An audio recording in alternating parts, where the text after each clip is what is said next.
Welcome to the Tech Talks Daily Podcast, where you can learn and be inspired by real-world examples of how technology is transforming businesses and reshaping industries in a language everyone can understand. Here is your host, Neil C. Hughes. Welcome back to the Tech Talks Daily Podcast. Now, I know we have a diverse range of listeners scattered across 165 countries, and you're all armed with unique experiences and expectations from technology. But one thing we all have in common is that we've all searched on a website, search engine, app, or even a podcast app to find this episode today. But have you ever found yourself on any of those platforms and the search function doesn't deliver what you want? I think when you have that experience, it's nearly as frustrating as slow Wi-Fi. And I think it's something that everyone can relate to. We've all had to search on something, whether it be a website, app, or etc. So when exploring this topic, it led me to a company called Algolia, which is an API-first search and discovery platform. And they also have something called Power Discovery, and that function delivers the navigation on a website or in an app, presenting the user, and possibly intelligent machines in the near future, with recommendations based upon the capability to predict intent in real time. So the consequence and result is search and discovery that could provide personalised and highly relevant real-time dynamic experiences. And that's something that set off my tech spidey senses. So I wanted to take a deep dive into how brands deliver personalised experiences through search. So buckle up and hold on tight as I beam your ears all the way to Boston, where Bernadette Nixon from Algolia is waiting to speak with us today. So a massive warm welcome to the show, Bernadette. Can you tell the listeners a little about who you are and what you do? Yeah, sure, absolutely. So Bernadette Nixon, I'm the CEO of Algolia. Algolia is a search and discovery platform, and we started off looking to provide blazing fast and relevant search for websites and apps. And then we figured out that our technology could do way more than that, and it could power and personalize your whole online browsing experience on a website or in an app that you use. It's incredibly cool what you're doing here. Before we dive into this, though, I've got to ask, can you share your origin story, where your passion for technology came from, and what it was that put you on this path today? Was it a trail of frustrating online searches or something else that put you on here? Well, I would say I have a healthy interest in online retail therapy for sure. Yeah. But I generally got hooked on technology sort of early in my career. I couldn't stand it when I was, at uni or at college, and you had to go to the computer lab and do your assignments there. I just thought it was so unproductive. So I remember in the early 90s getting an HP LX, I think it was. It was a handheld computer. And I could do spreadsheets and email and Word docs. And being in sales back then, I thought this was the best thing since sliced bread. I could be productive on the road. And so it was fantastic. And then I moved to Switzerland and I got the opportunity to really see the advent of the World Wide Web and spend a little bit of time looking at it from the lens of the guys that were creating it over at CERN, the particle accelerator. And so that's really what sort of catapulted me on the whole tech journey. And then, as you wend your way through your career, you come across parts of the industry that you have more affinity to. And search has definitely been one of those things for me. This is my third foray with a company that's had a heavy focus on search. Really? Where else have you been around the search field? There was a small SaaS company out of Europe that was focused on search and merchandising. That was my initial foray back in 2015. And then in the company just before Algolia, I was with Alfresco, which is enterprise content management. And if you have the whole of somebody's enterprise content in your systems, then you've got to have a great way of doing full text search and retrieval on it. And so that's where I got exposed to open source search technology. And all of that experience really brought me to Algolia because I love the positioning and how Algolia has gone about solving this problem different than any of those other technologies I've mentioned. So we're an API first product and company. And that means you can compose us and add us in to existing tech stacks that you have very easily. And I know there's many people out there struggle to find anything on things like SharePoint. So I'm looking forward to diving a little bit deeper into this. But for people that are hearing about Algolia for the very first time, yes, it is an API first search and discovery platform. But can you tell the listeners a little bit more about the kind of problems that you're solving with this technology and what it is that makes you different from other solutions out there? Yeah, sure. So just think about your own experience online, whether that is as a consumer or in your business world.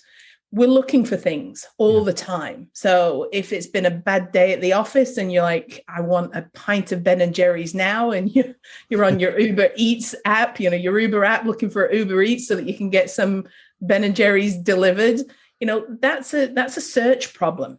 Or similarly, if you're looking for some of that retail therapy that I was mentioning and you're on the Louis Vuitton website and you're looking for, a cool new handbag for the holiday season, or maybe as a present for somebody, but you're not in the search bar looking for a specific item. You're looking to get inspired. Well, that browsing of a website is also, believe it or not, a search problem. Similarly, I'm a road biker and I like to try out different routes or bike trails and that sort of thing. And I'm an avid user of the All Trails app. If you're a hiker, you might also use it as well. But we power search within that app for that company. So you tend to find that people who have websites, whether those are experience websites, media websites, e-commerce websites, they look towards Algolia to help them solve their search and discovery problems, or other software companies like us who want to have search embedded in their app, but don't want to create it from scratch themselves. So you tend to find us servicing e-commerce industry, whether it's B2C or B2B, as well as general websites, as well as then other software companies, and helping them solve those search and discovery problems. Well, what I would say one of my biggest search and discovery problems at the moment, it's very much a first world problem, but if there's a program or a film I want to watch, I suddenly find myself having to search first Netflix, then Amazon Prime, then Disney Plus, Hulu, Sky, HBO, and iPlayer. Wouldn't it be great to have one place that you could search where that film or TV show is? Oh, my Lord. Yes, absolutely.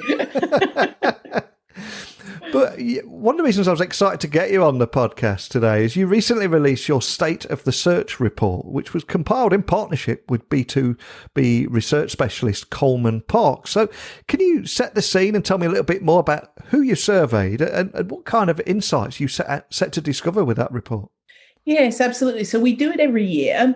And we survey about 900 different companies that span B2B e-commerce, B2C e-commerce, and then other companies that have more of those experience websites, or where you might go to, find an article, get smart on a particular topic, for example. And so when we did that, the survey this year, we found out that only 31% of retailers are actually happy with their search results, despite the fact that they know, because the data is readily available, and we also surveyed them on this as well in the survey. But when you have great search capability on your website, you are on average doubling your conversion rate, which is so significant for any retailer out there. It really is. And a few of the things that stood out for me in the report was the fact that only 13% of retailers claim to offer shoppers an advanced search experience, which is nothing short of shocking. And equally, 87% of retailers with basic or intermediate search experiences also noted a higher propensity to lose shoppers through churn and poor engagement. And especially at a time of the year where we're entering the holiday season and a lot of businesses and retailers want to be bouncing back and delivering superior experiences because consumers' expectations are going through the roof right now and continuously evolving. And in that report, again, 4 in 5, 79% of retailers have little or no personalisation or recommendation functionality on their commerce site, and only 26% noted a use of AI to optimise search results and the relevance around that. When I look back and think, well, we're living in a world of Netflix, which will tell me what film I will probably enjoy, Spotify will tell me what album I will probably enjoy, and Amazon will tell me what I'm likely to want to buy next. Considering all of that, did those results surprise you? I guess yes and no, because we engage with a lot of retailers across the globe, and we've got customers in 120 different countries. I guess what was interesting to me is that when you split those customers up into two groups, you look at half of them, and 53% of them really are kind of stuck in about 2010 when you look at the capabilities they offer on the websites. Meaning, if you misspell something that you're searching for, they return no results to you. Or if you use the wrong term, I was over in the UK for the last couple of weeks, but I live in Boston. So if I'd have used an Americanism that I was searching for, maybe, joggers or tracksuit bottoms, or, there's different, you use different words to describe the same things, trash can versus a rubbish bin. If I had searched for a trash can on Amazon because I wanted to buy one for my father-in-law, I'd have probably got nothing returned. Or, if it was Amazon, you'd hope it would be. But if it was on another local retailer, you might get nothing returned. So that's all about synonym suggestions. So these are the basics. You've got to be able to, provide for people using not the exact term you use. And you've got to provide for people, fat fingering things and having typos in what they're searching for. And if you don't, you are about 10 years behind. And 53% of retailers are frankly in that bucket today, that was the part that I found amazing. And we are right in the middle of the holiday season right now. So I'm curious, did the report reveal anything about the kind of challenges behind the scenes that retailers are going through, trying to keep up with that surge in demand that we're experiencing right now? Well, it did. And I mean, the other part is I know from just a number of the customers that we're working with right now, I would say that this particular shopping season is going to be like no other because of the supply chain challenges that we have. But even putting that item to one side for a moment, Black Friday and Cyber Monday used to be sort of single day events. Now they are no longer. They are month-long events. And so it makes it extremely difficult for people to keep up.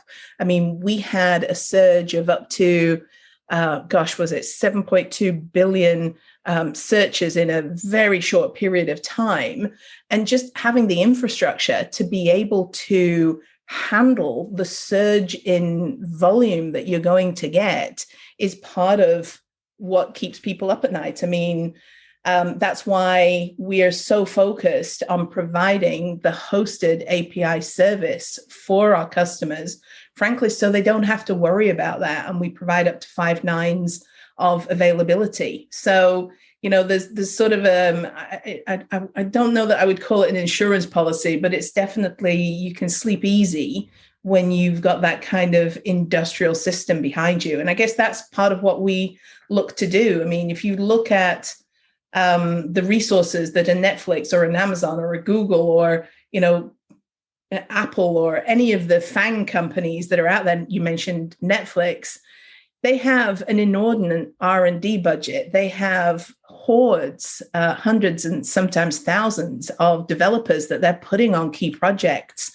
The goal that we started out with at Algolia was to provide that consumer level and strength of search capability to everybody out there. So at a fraction of the cost and the effort, because we've done that investment for you.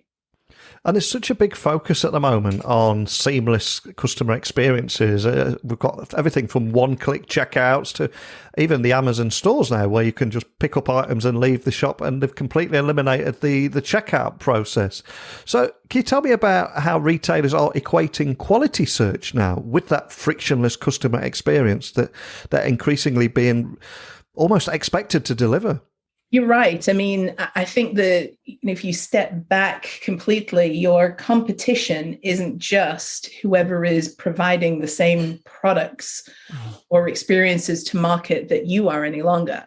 Amazon is setting the bar. Emirates Airlines is setting the bar. And so the expectations are ever higher. And I would say, when you look at the whole retail experience, you've really got two ends of that spectrum. You've got the convenience end of the spectrum, where people are, they have a need. I want to buy Tylenol, or I want to buy paracetamol, and therefore I'm going to go online because I want it. And you know what? I can't wait for it to be delivered to me in 24 hours. I want to go and pick it up at the nearest pharmacy to me. So these sorts of things, that the need-driven end of the spectrum is really going to be focused around new technology and capabilities like hyperlocalization, where you're able to not just deliver blazing fast results that are relevant to your consumer, but you can also point them to, they can pick it up at the pharmacy that's half a mile away versus going to the one that's 2 miles away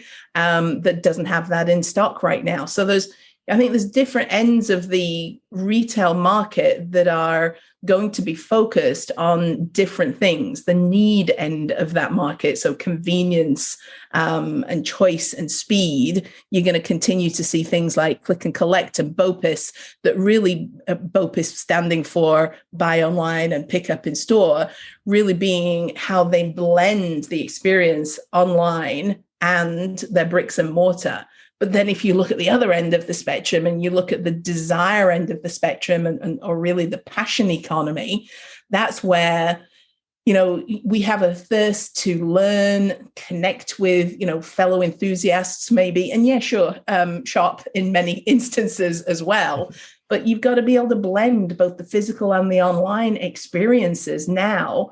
And so that's where in that end, in the passion economy, it's all around the browse experience, personalizing it to you, but being able to do that at the same time as respecting your privacy.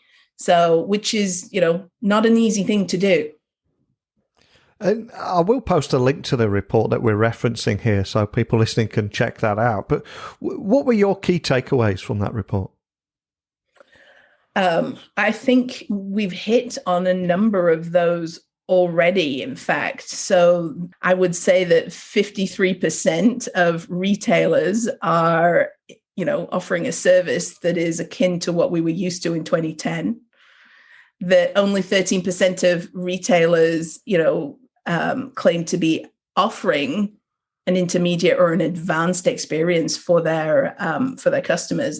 And the flip side of that being really alarming, that, the other 87%, because they're not offering a great experience, let's face it, the switching costs online are zero. So the likelihood of a repeat visitor goes down exponentially when you don't provide that great search and browse and discovery experience. So I think those are some of the key takeaways. The one that is really relevant for the time of year is the fact that 39% of retailers, freely admit that they're not totally prepared to respond to the surges in customer demand.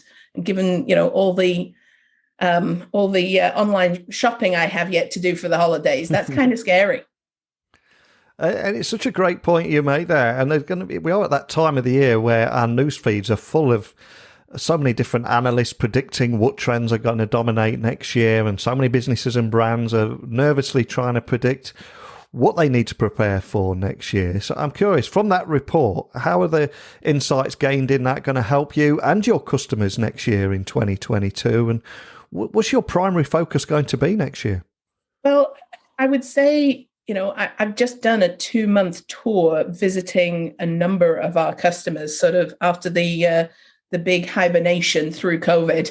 Yeah. And one of the stats that's in the report, I can definitely speak to from, personal contact that I've had face to face with customers in the last 2 months. But one of the stats was that 49% of retailers recognize that headless architecture is going to be key for enabling them to get to market with the, changes in their websites.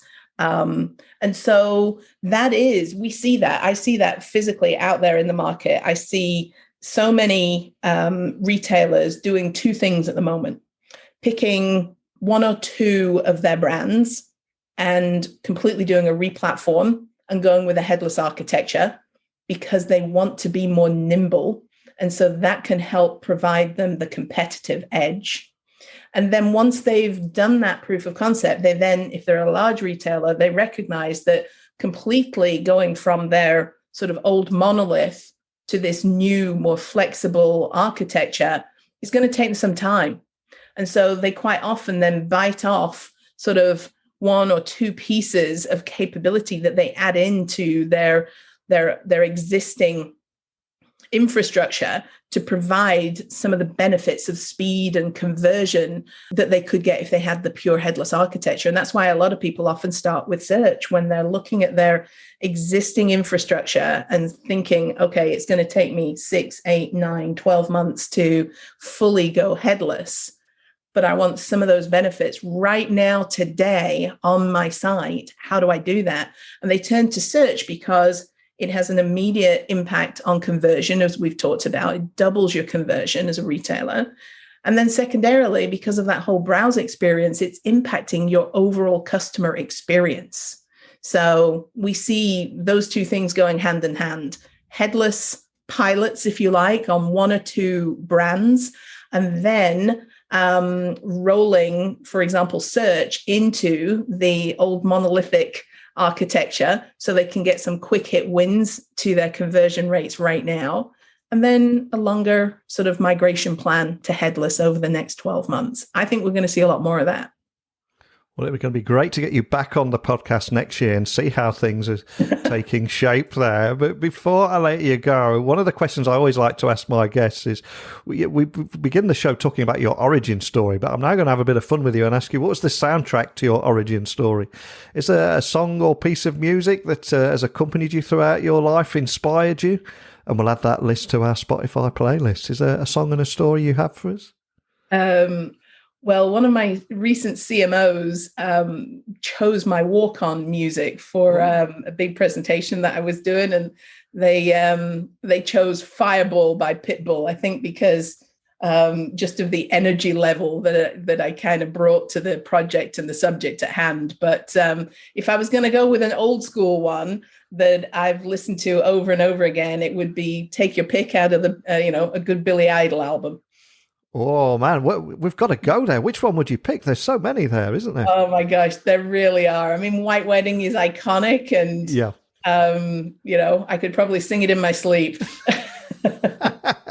You and me both, and Rebel Yell. And oh my Lord, definitely, yes. Well, mind you, London's Burning as well. I know that's not a Billy Idol one, but since we're two Brits on the podcast here. Yeah, and a Brit on the podcast, and you're in the US. Didn't he do a cover of LA Woman as well, by the Doors? I think he did. Oh, I don't know. You've got me curious. I'm going to have to go and look that up. Well, I've loved chatting with you today. But before I let you go, for anyone wanting to find out more information about everything that you're doing here, the report, everything we've discussed, what's the best starting point? Sure. Algolia.com is a great starting point, but you can also follow us on LinkedIn and Twitter. I'm BV Nixon on Twitter, and you can find me as Bernadette Nixon on LinkedIn, as well as obviously Algolia on both of those platforms too. And I should have asked this earlier in our conversation, but is there a story behind the name Algolia? I asked our two founders that, and I was yearning for this to be a really cool story, but there really isn't, except for the fact that algo, so ALGO, comes from algorithm, because what defines how good our search is the algorithms that we have behind it. So it's the connection to algorithm, Algolia. Oh, beautiful. Why did I spot that? That's awesome. Well, what I've loved about our conversation today is it's something that everyone can relate to. That search part of that, and the picture, a search box on a website or an app. It's something we've all discovered frustrations with, and especially in this world of frictionless experiences that we expect now. I love what you're doing with this API first search and discovery platform. I'd love to stay in touch with you and see how this journey continues next year. But more than anything, thank you for coming on and sharing that along with your fantastic story, Bernadette. I appreciate it. Thank you. Thanks so much, Neil. Thanks for having me.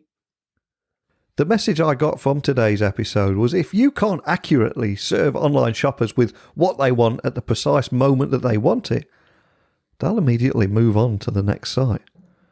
We're a fickle bunch as consumers, aren't we? And the report we referenced also highlights why retailers will find out how search technologies can make or break a retailer's ability to deliver on the last mile of the customer experience. Fascinating for me how this space is evolving and the role of technology in it. But if you're much closer to this than I am, I'd love to hear your thoughts. And equally, if you're a customer, I'd love to hear your thoughts and experiences on that too. So as always, email me, techblogwriter@outlook.com, Twitter, Instagram, LinkedIn at Neil C. Hughes. And my website, if you'd like to browse through 2,000 interviews, work with me creating blog posts, or you need help launching your own podcast, give me a shout at techblogwriter.co.uk. But a big thank you for listening as always, and until next time, don't be a stranger. Thank you for listening to the Tech Talks Daily Podcast with Neil C. Hughes. Remember, technology works best when it brings people together.